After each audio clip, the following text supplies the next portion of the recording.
हमारी रणनीति ये रहेगी कि सरकार को घेरते रहेंगे। परिवार को हमने 2 लाख की मदद की है और परिवार जो तहरीर देगा हम उनकी मदद करेंगे। अखिलेश यादव ने साफ तौर पे कहा कि जो बीएलओ दबाव में जिनकी मृत्यु हो गई है हम उनके परिवार को 2-2 लाख रुपए की मदद करेंगे।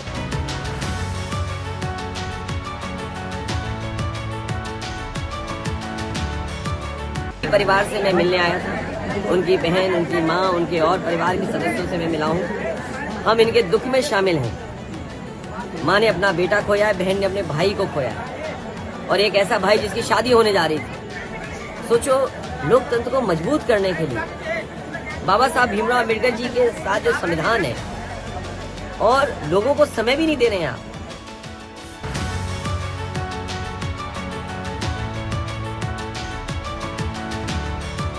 अखिलेश यादव का ऐलान करना कि जो बीएलओ हैं उन्होंने पहले कहा था कि जो भी बीएलओ हैं अपना काम करें, हम उनके साथ खड़े हैं, उन्हें जान देने की आवश्यकता नहीं, हम उनकी लड़ाई लड़ेंगे। जितने भी बीएलओ मरे जिनकी जान गई है उनके लिए सरकारी नौकरी मांगेंगे, 1 करोड़ परिवार के लिए मदद मांगेंगे।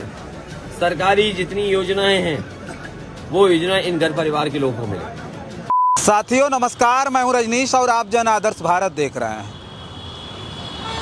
पूरे देश भर में एसआईआर को लेकर के जो घमासान मचा हुआ है, उसको लेकर के जो एक एक खबरें आ रही हैं, उस पर हम लगातार चर्चा करने की कोशिश कर रहे हैं। एसआईआर को लेकर के जो मौतें हुई, खास करके उत्तर प्रदेश में, देश भर में तो कम से कम 26 ऐसे बीएलओ और सुपरवाइज़र थे जिन्होंने एसआईआर के प्रेशर में, एसआईआर के बिल्कुल दबाव में, जो ऊपर के अधिकारी थे उन्होंने इस तरह से प्रेशर किया हुआ था कि उनकी मौत तक हो गई।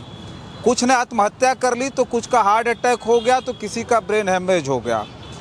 उसको लेकर के उत्तर प्रदेश में लगभग 4 से 5 मौतें हुई और उसमें अब अखिलेश यादव का बयान आ गया है।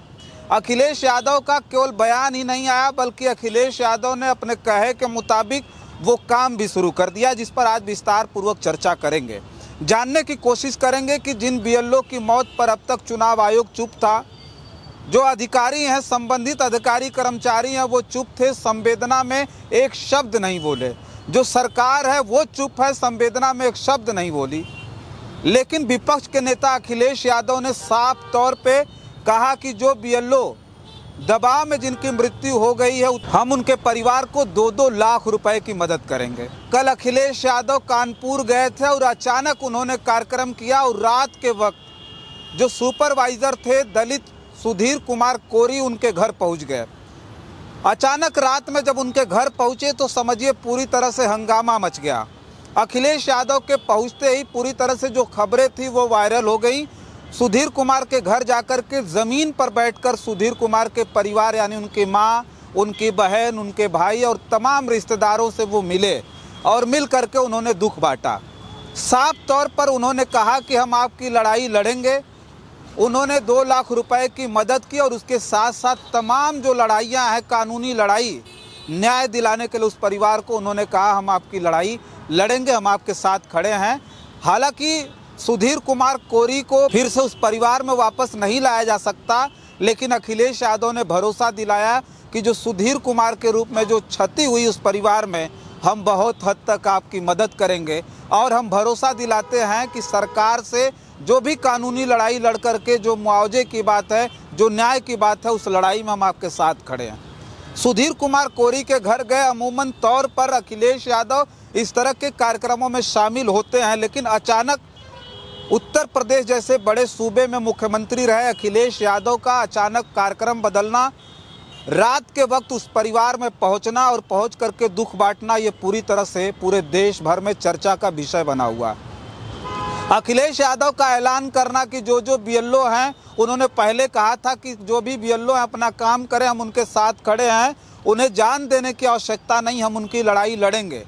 वो जो अब प्रेशर में ना आए, बहुत हद तक उन्होंने उस प्रेशर को कम करने की कोशिश की। उन बीएलओ को जो बिल्कुल प्रेशर में थे, दबाव में थे, लगातार अपनी जान गंवा रहे थे, उनको उससे निजात दिलाने के लिए उन्होंने कहा कि हम आपके साथ खड़े हैं, आपको चिंता करने की आवश्यकता नहीं है। उसके बावजूद भी जो बीएलओ की मौत हुई थी उस पर उन्होंने फिर से ऐलान किया और कहा कि हम उन तमाम परिवारों को जिन परिवार ने अपना बेटा अपना भाई खोया है उस परिवार को हम 2-2 लाख रुपए की मदद करेंगे। सोचिए, संवेदना के साथ साथ मदद के लिए खड़े हुए अखिलेश यादव ने एक आईना दिखाया इस देश की सरकार और चुनाव आयोग को कि कम से कम इस देश में तिल तिल करके मर रहे उन कर्मचारियों को, उन अधिकारियों के साथ कौन खड़ा होगा जो दिन रात SIR के नाम पर मेहनत कर रहे हैं। स्थिति इस प्रकार की आ रही है, जो खबर आ रही है कि पोर्टल पर जो फॉर्म अपलोड करने हैं उसका सर्वर नहीं चल रहा है, बहुत धीरे चल रहा है। रात रात तक जाग करके जो संबंधित कर्मचारी अधिकारी हैं इतना प्रेशर के बावजूद भी वो काम कर रहे हैं, जिसकी साइट नहीं चल रही है। फिर भी वो लगातार SIR का काम कर रहे हैं, क्योंकि 4 दिसंबर लास्ट डेट है। 1 महीने का वक्त दिया गया कि 1 महीने में जो SIR है उसको जो SIR की प्रक्रिया है उसे पूरी तरह से ख़त्म करनी है। तो सोचिए कि उसको लेकर के कितना दबाव झेल रहे हैं जो BLO हैं, जो सुपरवाइज़र हैं, व और भी जो मॉनिटरिंग के लिए तमाम अधिकारी लगाए गए हैं। खबर तो ये भी आ रही है कि बिना किसी ट्रेनिंग के, बिना किसी प्रशिक्षण के उन BLO की ड्यूटी लगाई गई और उनका जो सहायक बनाया गया, ऐसे ऐसे लोगों को सहायक बनाया गया जो सफाई कर्मी हैं, जो नगर पालिका के लोग हैं, उनको तक सहायक बनाया गया है। अब सोचिए कि उन लोगों को सहायक बनाया गया जिन्हें किसी प्रकार की कोई जानकारी नहीं है। जब BLO सुपरवाइज़र का प्रशिक्षण नहीं हुआ तो उन सहायकों का क्या प्रशिक्षण होगा। तो इस तरह से जो दबाव झेल रहे थे BLO, उसको लेकर के एक जो खबर है अखिलेश यादव की तरफ से जो एक पहल है, बहुत हद तक मैं ये नहीं कह रहा हूँ कि अखिलेश यादव ने इतनी अधिक मदद कर दी कि वो BLO के जो परिवार हैं वो पूरी तरह से जो है उनके आंसुओं को उन पैसों से पोंछा जा सकता है। लेकिन अखिलेश यादव ने ये कह करके इतना मदद का जो है भरोसा दिला करके उन्होंने, एक तो बात साफ है कि उन तमाम जो BLO हैं, सुपरवाइज़र हैं, जिनके ऊपर प्रेशर था, वो लगातार अपनी जान गंवा रहे हैं, उनके लिए ये राहत भरी खबर ज़रूर होगी कि कोई तो है इस देश में जो हमारे साथ खड़ा है। BLO की सोचिए कि कितनी ज़्यादा इस वक्त दुश्वारियां हैं कि जब वो क्षेत्र में SIR के लिए जा रहे हैं तो गांव के लोग जो हैं वो पहले तो दरवाज़ा नहीं खोल रहे हैं, दरवाज़ा खोल भी रहे हैं तो साफ तौर पर BLO को फटकार लगा रहे हैं, उनके साथ अभद्रता कर रहे हैं, कह रहे हैं कि आपका काम है, आप फार्म भरो ना भरो, हमसे क्या मतलब है। इस तरह की भी खबरें जो क्षेत्र से है वो आ रहे हैं। उसके बावजूद भी टारगेट पर टारगेट है। बहुत सारे लोग सोशल मीडिया पर इस तरह के भद्दे कमेंट कर रहे हैं, ऐसी ऐसी जो है चीज़ें लिख रहे हैं, जिसे लेकर के भी सोचिए। एक बात तो साफ है कि इस देश में उन तमाम ऐसे जो है जो कुंठित मानसिकता के लोग हैं उनका भी चेहरा धीरे धीरे उजागर होता जा रहा है। जो BLO की मौत हुई, जो कर्मचारी हैं, उनके जो प्रेशर हैं, उनके बारे में कोई नहीं समझता और कोई भी उठ रहा है। कोई ऐसे कुंठित मानसिकता के लोग उठ करके उस पर कमेंट कर रहे हैं और गंदी गंदी चीज़ें लिख रहे हैं। तो सोचिए कि वो जो कर्मचारी हैं जो नौकरी कर रहे हैं, लेकिन उसके बावजूद भी जो सारी दुश्वारियां झेलने के बाद जो उनके टारगेट हैं उन्हें पूरा करने की जो कोशिश कर रहे हैं, उसको लेकर के वो कितना ज़्यादा दबाव में है। जो कर्मचारी है, सरकारी कर्मचारी है, जो सरकारी नौकरी कर रहा है, उसके लिए कहा जाता है कि जो उसकी नौकरी है ना वो बहुत प्यारी होती है। जो उसका काम होता है, जिसकी शपथ लेकर के वो नौकरी जो है ज्वाइन करता है, उसके लिए वो काल हो जाता है जब उस पर कोई कार्रवाई होती है या फिर उसके सस्पेंड करने के आदेश हो जाए, चाहे बर्खास्त करने के आदेश हो जाए, तो वो उसके लिए कहा जाता है कि बिल्कुल मौत से कम नहीं होता।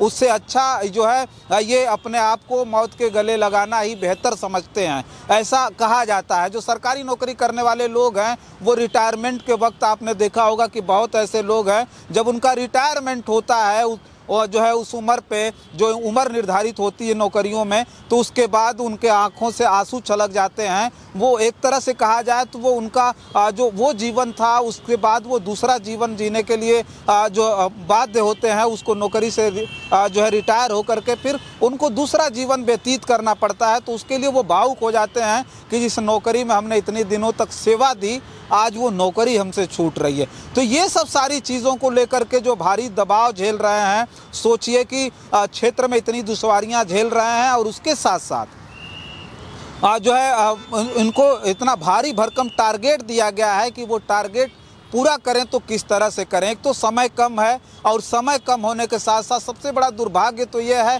कि आखिर क्या मजबूरी है चुनाव आयोग की जो इतने कम समयों में ये SIR करा रहे हैं। लगातार विपक्ष के द्वारा, लगातार उन अधिकारियों कर्मचारियों के द्वारा ये कहा गया कि जो SIR की जो प्रक्रिया है जिसका समय निर्धारित 1 महीने का किया गया, इसे बढ़ा करके कम से कम 2 और 3 महीने किए जाए, लेकिन उसके बावजूद भी चुनाव आयोग ने चूं तक नहीं किया। बल्कि एक तरह से कहें तो चुनाव आयोग ने उन कर्मचारियों को मरते हुए अपने आंख के सामने देखा, लेकिन सहानुभूति में भी एक शब्द नहीं बोला और डेट बढ़ाने की तो बात ही और है। तो उसके साथ साथ अखिलेश यादव को लेकर के हमने इसलिए चर्चा की कि अखिलेश यादव ने जो काम किया है, अखिलेश यादव ने जो BLO को लेकर के, जो सुपरवाइज़र को लेकर के और जो तमाम अधिकारी तैनात किए गए हैं, कर्मचारी तैनात किए गए हैं, उनको लेकर के जो एक आईना दिखाने की कोशिश इस देश की सरकार को उन्होंने की है। साफ तौर पर उन्होंने कहा है कि जो BLO मरे हैं, जो सुपरवाइज़र जो है जिनकी मौत हुई है, उनके परिवार को सरकार 1-1 करोड़ रुपए मुआवजा दे और जो है और उनके परिवार में नौकरी दे। इस तरह से जो अखिलेश यादव ने मांग की है, उसे लेकर के सरकार और चुनाव आयोग का नज़रिया क्या होगा ये तो आने वाला वक्त बताएगा, जिसका इंतज़ार हम कर रहे हैं और पूरा देश कर रहा है कि जो BLO मारे गए हैं, जो BLO की मौत हुई है, एक तरह से कहा जाए कि ऊपर के अधिकारियों के प्रेशर से मारे गए BLO पर क्या सहानुभूति जो है चुनाव आयोग की है, क्या दायित्व चुनाव आयोग जो है समझता है अपना, या फिर सरकार किस तरह से उस परिवार के आंसू पोंछने के लिए क्या उन्हें 1 करोड़ रुपए का मुआवजा देगी, उनके परिवार में नौकरियां देगी, ये आने वाला वक्त बताएगा, जिसका इंतज़ार हम सबको रहेगा। फिलहाल इस वीडियो में इतना ही। बहुत सारी खबरें लेकर के आपके बीच में हाजिर होंगे। बने रहें जन आदर्श भारत के साथ और हमें दें इजाज़त। नमस्कार।